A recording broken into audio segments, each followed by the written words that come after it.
శుభోదయం. Global బెతేనియా Calvary ministry తరపున ఈ ఉదయకాల సమయంలో మరొక్కసారి మీ అందరితో కూడా కలుసుకొని దేవుని యొక్క పరిశుద్ధమైన మాటలు ధ్యానించుటకును దేవుడు నాకు ఇచ్చిన మధురమైన అవకాశంను బట్టి దేవునికి ప్రత్యేకమైన వందనాలు తెలియజేసుకుంటూ ఉన్నాను.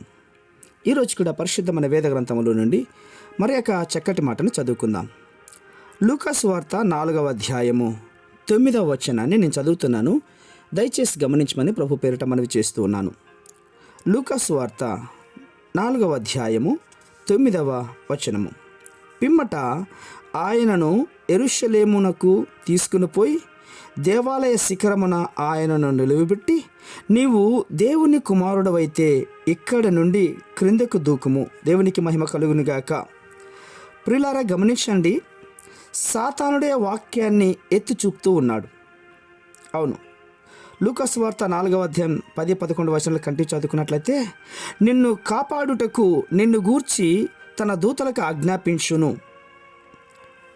నీ పాదములు ఎప్పుడైనాను రాతికి తగులకుండా వారు నిన్ను చేతులతో ఎత్తుకొందురు అని వ్రాయబడి ఉన్నదని సాతానుడు యేసు ప్రభు వారితో చెప్తూ ఉన్నాడు.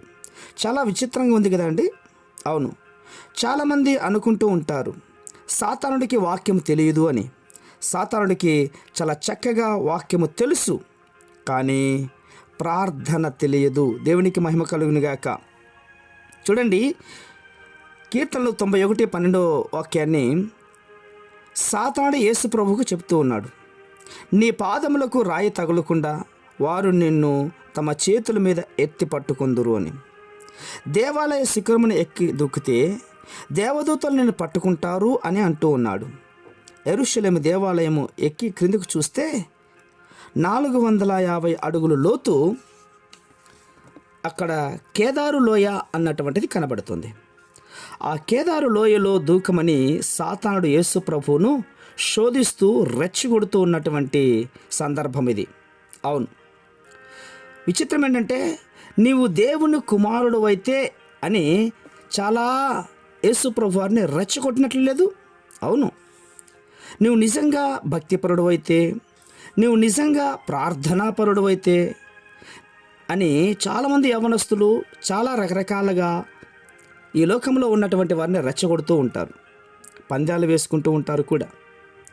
నీవు అది చేయి, ఇది చేయి అని వాళ్ళను విచిత్రంగా ఏవేవో చేసి వారిని ఎలాగైనా సరే దూషించాలి అన్నటువంటి ప్రయత్నానికి పూనుకుంటూ ఉంటారు ఈ లోకంలో ఉన్న స్నేహితులు.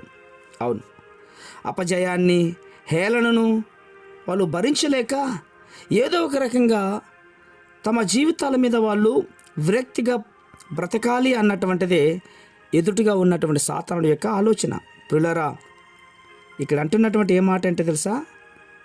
సవాలు విసురుతూ ఉన్నాడు సాతానుడు. నీవు దేవుని కుమారుడు అయితే ఇక్కడ నుండి దూకము. అవును, వాక్యమే చెప్పింది కదా, దూతలు వచ్చి నిన్ను పట్టుకుంటారు అని. గమనించండి, సాతానుడు వాక్యాన్ని చూపిస్తూ అంటూ ఉన్నాడండి.